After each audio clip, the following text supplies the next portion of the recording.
All right, so I hope everybody can hear me, see me.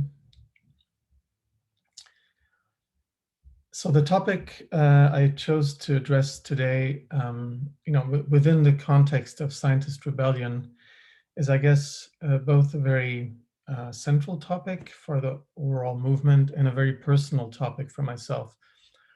It's about economic growth and how I believe as a scientist and as an activist, in a way that I'll explain, we should outgrow growth. And actually, to me, that's one of the most central responsibilities of humanities today. I will start by telling you a bit about my trajectory.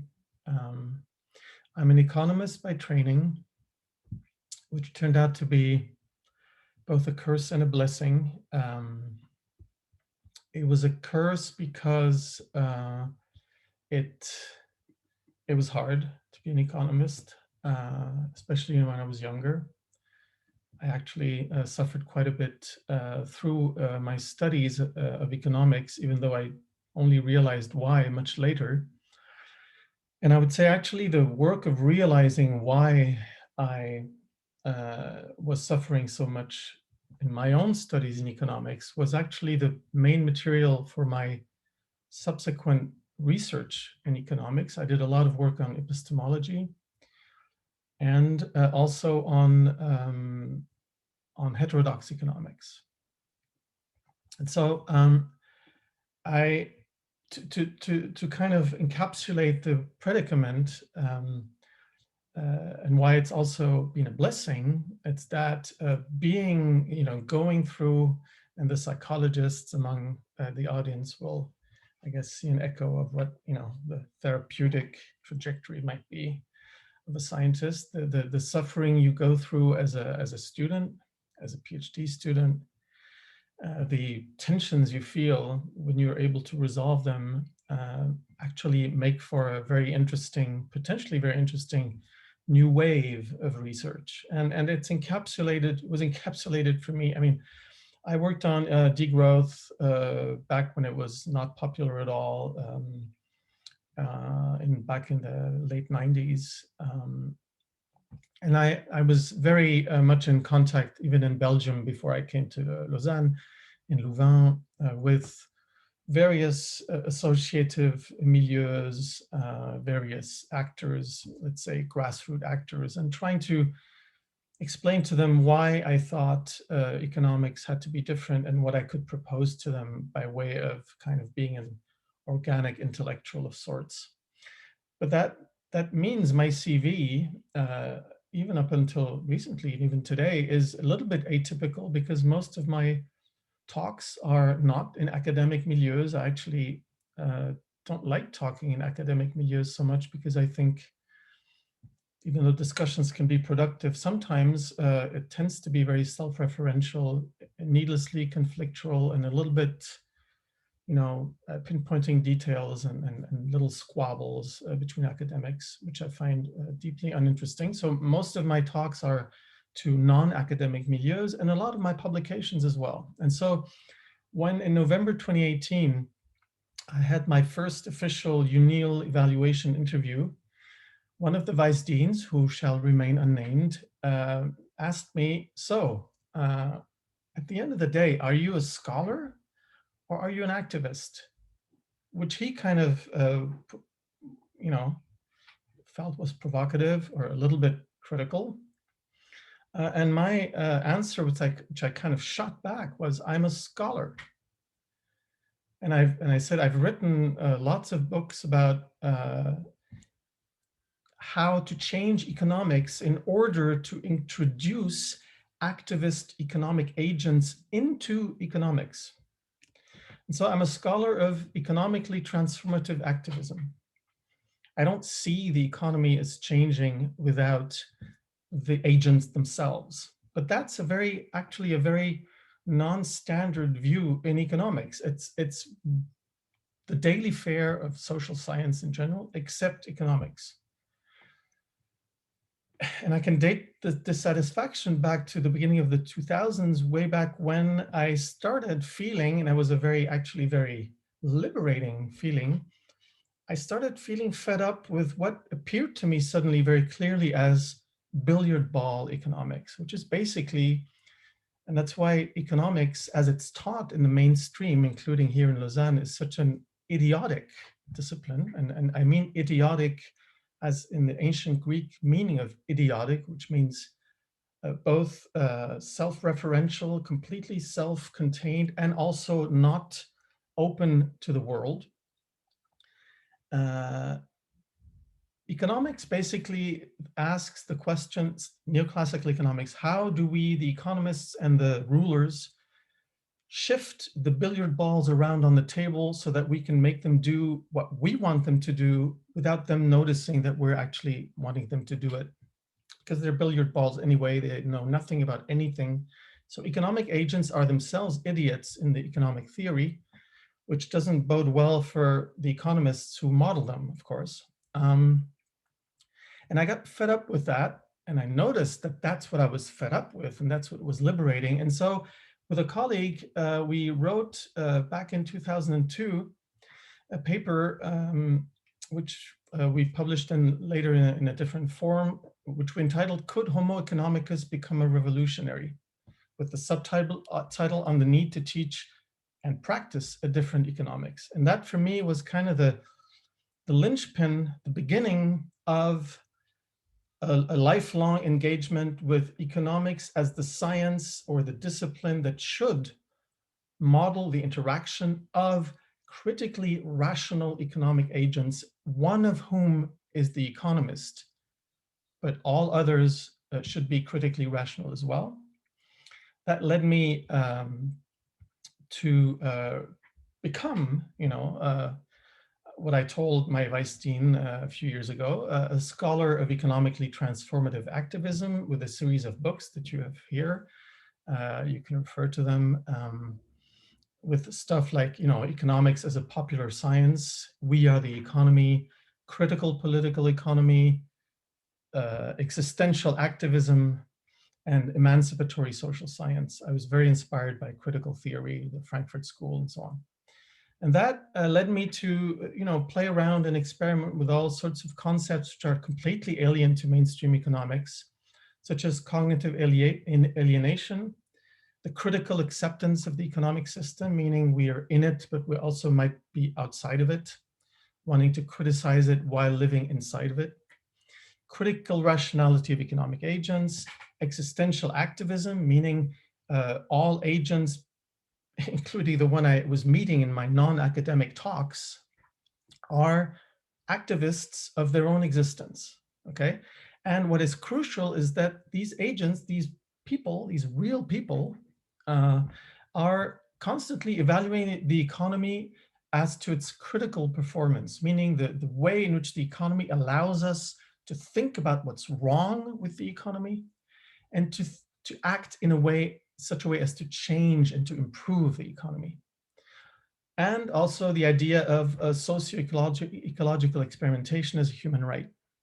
Now, again, for social scientists, social psychologists, all this seems rather commonplace, partly at least.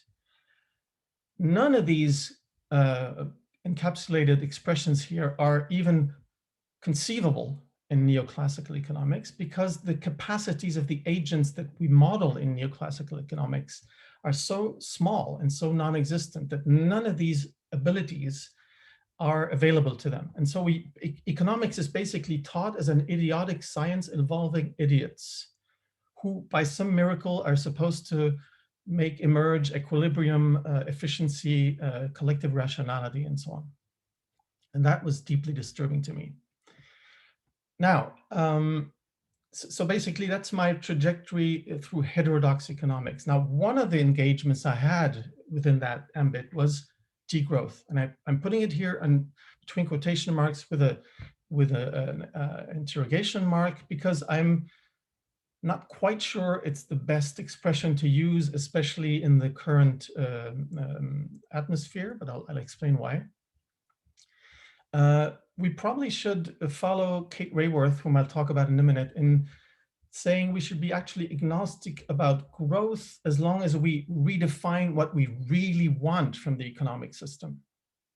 And which of course will imply degrowth, but not only, okay? And so we should probably shift away the focus on growth or on opposing growth, not in order to deny the importance of degrowth, but in order to outgrow the fetishism of growth on both sides, in a sense, okay? Now, my conception as a scientist is that we're hostages of growth. It's a social science conception. No economist is even able to tell you these words because the science of economics, as it's taught in the mainstream, doesn't even allow to make sense of an expression like that. The idea is that we, all humans, but also all other species, are hostages of a growth paradigm. The growth paradigm is actually, of course, nothing natural. It's an institutionalized product of capitalism. Both words are important, institutionalized and capitalism. And capitalism is extraordinarily poor in its critical performance. It allows very little internal critical reflection at the everyday level on the part of everyday agents. That's actually one of its main power grabbing and hostage taking mechanisms. People are so, I mean, the proletariat is one case in point, but most of us are so completely in over our heads in capitalism, in the daily demands of capitalism, including, you know, the broad sociological demands and the cultural aspects of capitalism, all of which greatly benefit capitalists, as well as the politicians that they're able to purchase or to buy. This system leaves incredibly little energy to normal people to raise their heads above the fray, wonder what in the world is wrong, why they're depressed, why they're sad, why they're angry, why they're always not getting by, why the system is so inegalitarian when they even perceive that, and so on. And this poor critical performance, this poor ability for agents to criticize capitalism without making big sacrifices, is facilitated by cognitive alienation, which is institutionalized. And of course, this institutionalization of cognitive alienation is produced by an education system and by a system of cultural production, which is in the service of capital accumulation and increasingly bought and organized by the accumulators of capital. Okay, none of this, again, is really original, except that if I were to teach this, and I did, to economists and to colleagues in economics, they would say, what the hell are you talking about? You know, we have no, this is all ideology, what are you saying? You know, and so on. Mainly because they usually don't enter into contact with actual agents on the field. Economists usually interact with politicians, if at best, or fellow economists. Students of economics who have a lot of interest in following their teachers in the cognitive biases that they have. And so most economists, mainstream economists, don't even see this idea. And when they hear it, they either don't understand it or they think it's kind of on the side of science. Okay, whereas for me, this is economics. Okay. Now, one of the manifestations of growth blackmail, or what I would call the Stockholm syndrome towards growth, is, you know, the incredible event that happened in 2012 when Swiss workers and voters in general voted against an extra week of vacation on the grounds that it would hurt the Swiss economy and its performance in growth and financial accumulation. That is, I mean, the rest of Europe kind of was baffled with good reason, but it's a perfect illustration in this country of the degree to which growth blackmail is prevalent in the economy here. Now, what's the standard definition of growth? Well, it was given by Kuznets in '71 in his Nobel lecture. A country's economic growth may be defined as a long-term rise in the capacity to supply increasingly diverse economic goods to its population. This growing capacity being based on advancing technology, and on the institutional and ideological adjustments it demands. So Kuznets is actually saying the quiet part out loud here. Technology is important. The diversity of goods is important. And this diversity should be increasing without any visible limits. And it should be based also on institutional adjustments, but also ideological adjustments. Now, I've been taught this. I went through years and years of grinding my way through this sort of stuff and applying it in economic and mathematical models and trying to calculate derivatives and the steady state of an economy that has optimal growth and so on and so forth. I've been given pages and pages and volumes of justifications as to why this is the only way to organize an economy in the modern world. But for me, this is completely out of the picture, at least once we introduce ecological considerations, okay? And so the way we outgrow growth, I think, and of course I'm being a bit quick here, I apologize for those who know the subject already a little bit, but I want to give like a panorama of scientific engagement. Outgrowing growth starts, I think, by demystifying economic growth as it was just defined previously by Kuznets as an incredibly systemically wasteful mechanism to ensure human security within planetary boundaries. I mean, what Kuznets says in his definition could be fine as long as there are no ecological limits at all, and as long as you don't realize that the price to pay for the enlargement of choice in economic goods for a small part of the population is basically the enslavement of the larger part of the world population, including the destruction of non-human species, okay? So please, let's demystify this as a completely wasteful mechanism. Please, let's try to identify and teach the crucial growth imperatives within capitalism. I won't have time to go into them now. Some people think it's due to the growth imperative. The forced growth is due to monetary and financial mechanisms. Others think it's due to the market dynamics, to the profit motive in the way that capital accumulation functions, and so on and so forth. But there are clearly growth imperatives within capitalism. It's not like we're individually culpable, but we need to teach and identify those growth imperatives so that we can intensify our own and our fellow society members' feeling of being hostages and of being trapped in a system that's that's ensnared us in a way, and of whom we are semi-willing participants, cognitively alienated to a large degree. And to counteract this institutionalized cognitive alienation, we have to fight against pro-growth agendas in educational curricula. I've done it personally in the places I've worked. Here in Lausanne, we're better equipped, at least in environmental sciences. I think FGSE is a different matter. Some of us are working at the high school level to change educational curricula. This is all excellent and needs to be done. And we need to create research projects which articulate bottom up and top down. So we need to study macro lifestyle experimentation, the so-called grassroots degrowth, post-growth movement, all these multiple experimentations that are happening. But we also need to study the obstacles to this experimentation in the form of macro rules, the way money is produced, the way rules and regulations are imposed, and how to change those macro rules. And we need to study meso level, sectoral level technology shifts and how they either encourage or, again, hamper micro lifestyle experimentation and the whole degrowth movement, okay? So in the end, rather than talk about degrowth, I'd rather follow Kate Raworth in her idea that the metric of success, and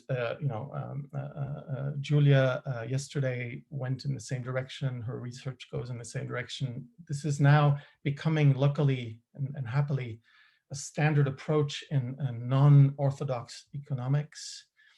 She says the metric of success is to meet the needs of all within the means of the planet. And so actually, we can still use the word degrowth. I'm not against it. I'm just thinking it's not necessary. I mean, Kate Rayworth actually says we should be agnostic about growth. Why? Because perhaps within what matters is that we move into the donut, as she calls it, the safe and just space for humanity.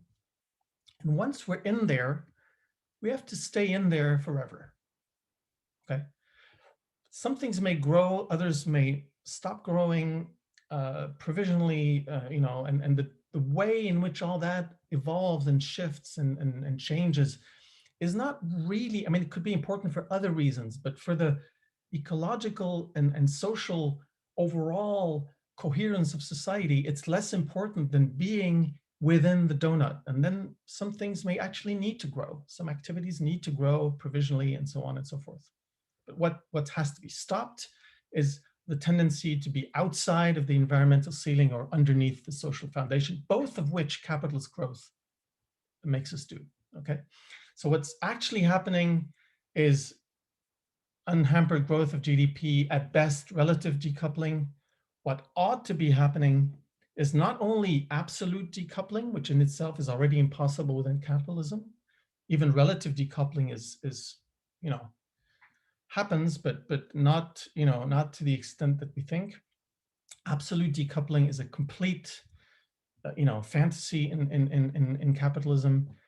But what actually should happen is what she calls sufficient absolute decoupling, meaning absolute decoupling that's strong enough so as to make us go below the planetary boundaries and also ensure the satisfaction of needs of everybody. And Julia's work has shown that this means the needs that can be satisfied must be very critically evaluated and considered as basic needs. Okay.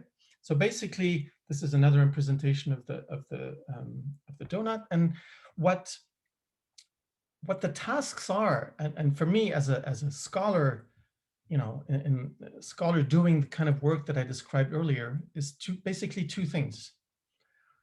Ecological economics should, in my mind, focus mainly on the socio-political economy of planetary boundaries, meaning, in less technical terms, how to build a sufficiency economy, okay? An ecological natural resource sufficiency economy. And the other side is the environmental humanities, which in my view should mainly focus on the psychoanthropology of human need. And again, in less technical terms, meaning how to grow a culture of sufficiency. And for me, I mean, these are the two main areas in which I work.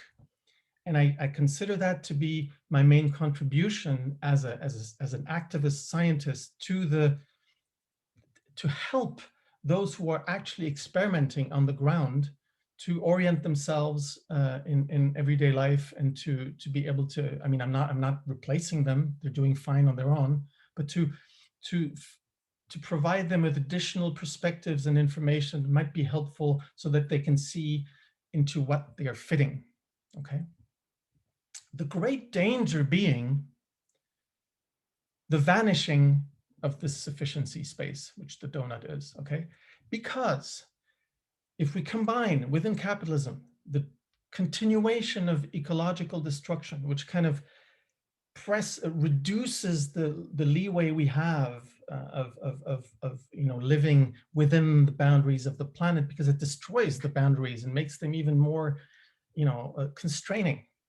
And at the same time, the kind of expansion due to misinterpretation and cultural work of capitalistically driven forces, the expansion of wants and compulsions, cynically misinterpreted as needs, that kind of pushes the possibility of satisfying everybody's needs away from the realistic. Okay, and if both of these mechanisms keep occurring, and they're intrinsic to capitalism, in my view, then we're going to end up with an almost, like razor thin little donut, which is basically a sign that if the system continues working as it does, we're going to have an uninhabitable system, which tries to satisfy too many needs with fewer and fewer natural resources, and we know where that goes. It's not necessarily only a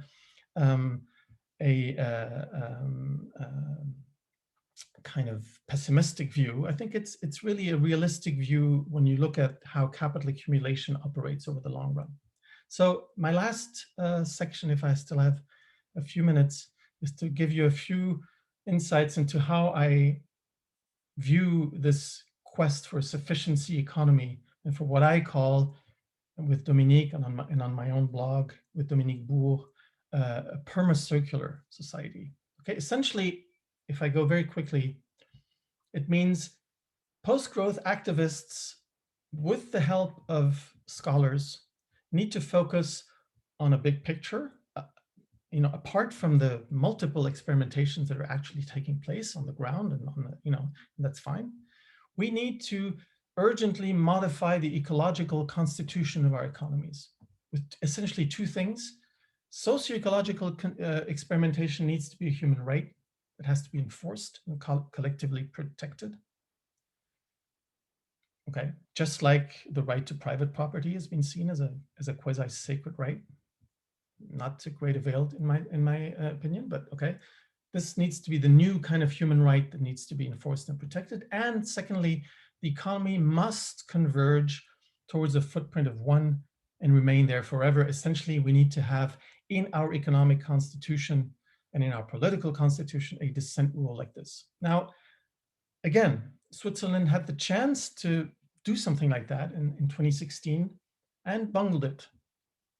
In another display of the succumbing of Swiss voters to growth blackmail, the initiative towards a green economy, which actually said that the one planet rule should be encased in the Swiss constitution, was defeated pretty massively. So Switzerland has a history of some courageous activists coming up with great initiatives, and then the